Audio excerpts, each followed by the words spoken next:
it's Lena Banks, certified financial planning professional and small business coach based here in Austin, Texas. Welcome back to Financial Therapy. This is kind of a bonus episode. It's a little extra.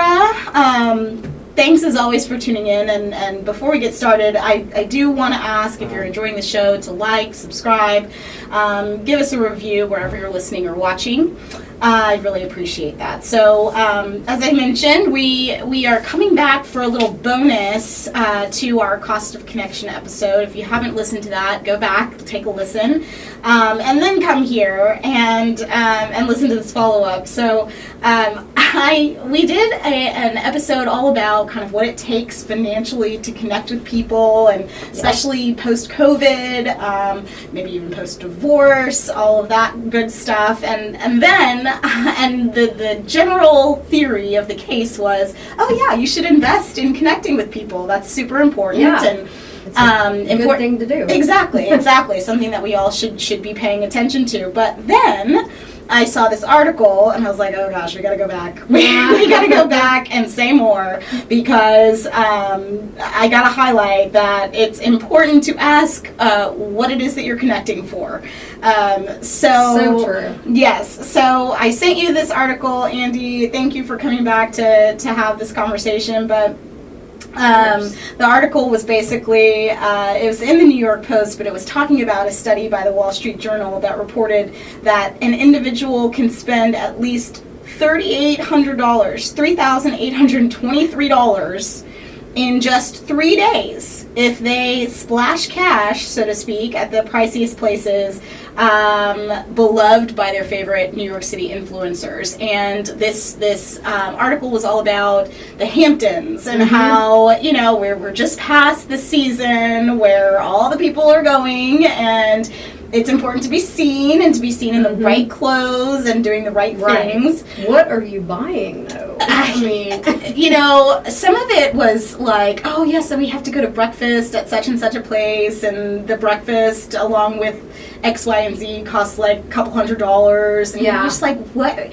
You're not even eating the breakfast, probably. Like, are you kidding? The photos. Yeah, exactly. And another thing was, after you're hungover on night one, you go to yoga at such and such a place. I'm not mentioning the actual places because they obviously are cleaning up already, so no need to give them free publicity. But or get the IV hydration. Oh my gosh! Yes. So to me, it's like, okay, that kind of stuff is a bit much. Excessive. Yes. Especially when you, like you mentioned, you don't necessarily know why you're doing it. Why are you doing it? For a post? Like, unless you are making that money back. I will say this. If you are making $3,800 on your little Instagram post in the Hamptons... Oh, for sure. Make it happen. But if you are just trying to keep up with the Joneses up there, no. Exactly. Yeah. No, I fully agree. And if you can't do it, you can't do it. But don't go broke trying to keep up with what you think you should be doing. Yeah. It's going to cause a lot of heartache in the long run. Exactly. Just financial headaches. So, yes, of course, it's like, what is your motivation?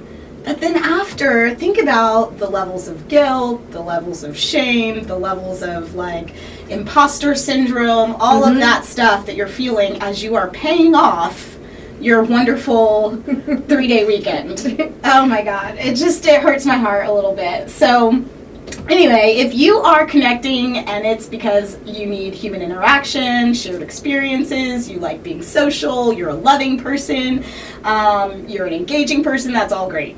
But if it's fear of not being included, or an obligation where you feel you have to spend to be seen or liked, or whatever else, validation in your life that oh my God, you're amazing,